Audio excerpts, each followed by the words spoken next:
Find out which match is going to be a sort of win and in situation and hopefully get them to the feature table as soon as we can. Until we do this though, we want to have a look at one of the decks that has been very prominent today. It is the Turbo Darkrai archetype. It is probably one of the most popular archetypes out there in the field today, and it is for good reason as well. The list we're going to be looking at is Robin Schulz's list. He is a prominent European player with plenty of accomplishments under his belt, so we feel like this is a good example list to take a look at.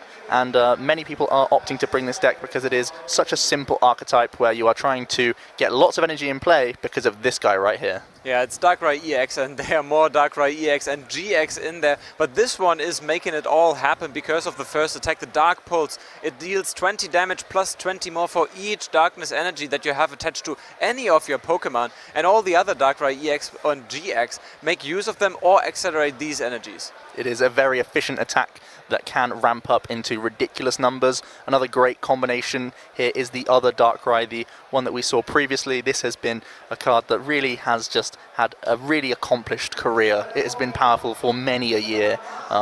Once as an attacker, now its attack is more of a side note. Night Spear is a decent option, doing 90 and also 30 damage to the bench, but it's here just because of its Dark Cloak ability, giving you free retreat on any of your Pokemon that have Dark Energy attached. Really gives you great maneuverability. You can tank hits on some of your Darkrai and move them to the bench, force your opponent into more difficult situations. You can get into your non-EXE Veltol a lot quicker. You can just really spread your energy around the board and take full effect of this ability. Yeah, you mentioned an interesting fact there. Once Darkrai EX was the main attacker of certain decks when the Pokemon EX came out, but now it saw itself being retired when it comes to attacking. We see it every now and then, but it's really not meant to attack. That's up for the Darkrai EX that came out in XY9, I believe it was Breakpoint. And then we have a very new addition to this army of nightmares. That's Darkrai GX. Darkrai GX is another great addition to this archetype. It allows you to ramp energy much quicker via its ability Restoration.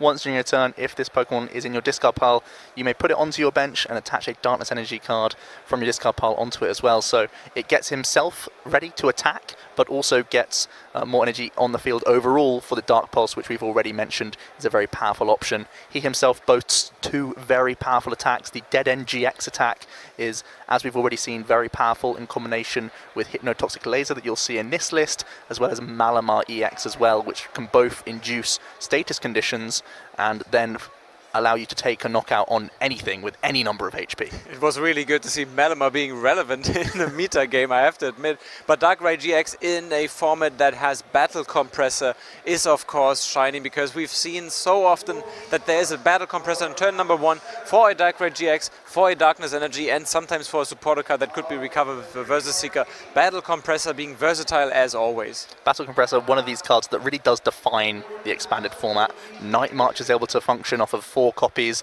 Darkrai runs a large amount of copies. In this list it's 4.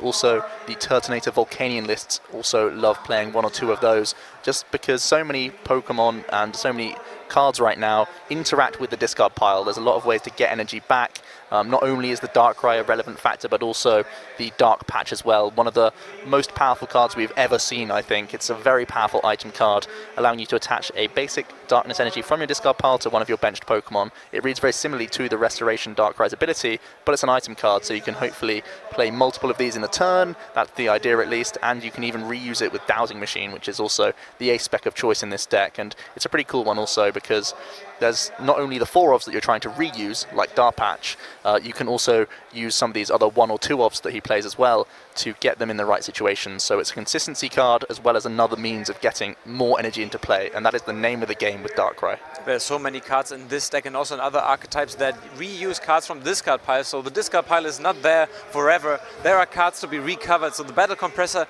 kind of accelerating what you wanted to accomplish, get those cards into the discard pile, recover them with Dark Patch, recover them with Dowsing Machine, or even with the Darkrai GX. And the Volcanion deck we saw, of course, has similar attacks, similar ways of recovering fire energy, for example. Yeah, and in many ways, this Darkrai deck, it almost has taken the role of something like Mega Rayquaza that we've seen in the format. It's basically has become a big one-hit KO machine, and in a similar way to Rayquaza, it also opts to play 2 Skyfield now as its stadium, allowing you to extend your bench up to 8 Pokemon.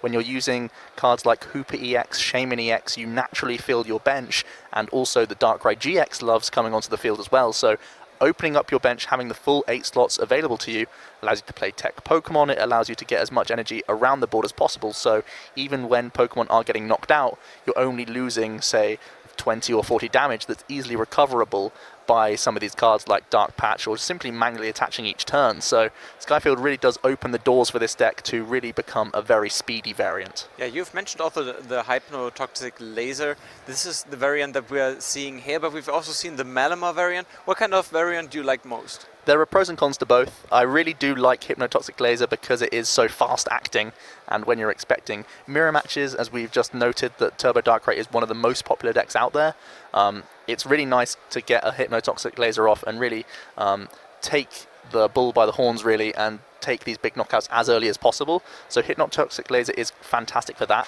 and it can also, on random flip chance, if you get that 25% where you flip heads and your opponent flips tails and they remain asleep, you can buy yourself free turns, and free turns is incredible for Darkrai because they are able to not only get knockouts via the GX attack, but it can also help them stall for time. So I really like Hypnotoxic Laser. Malamar is better against Seismitoad EX, but we haven't seen it to be too popular. We saw it in the last round, but that's one of the only times we've seen Seismitoad today.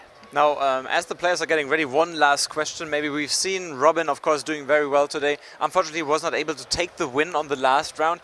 Now he lost to a Seismitoad item lock. We've seen this time and time after again, and he only drew into item cards. What do you think can be done to give himself a better matchup in this situation? Yeah, well, the Malamar EX is one avenue he could go down. You could play something like 1 Hypnotoxic Laser and 1 Malamar, maybe hoping to break the item lock via Quaking Punch sometimes.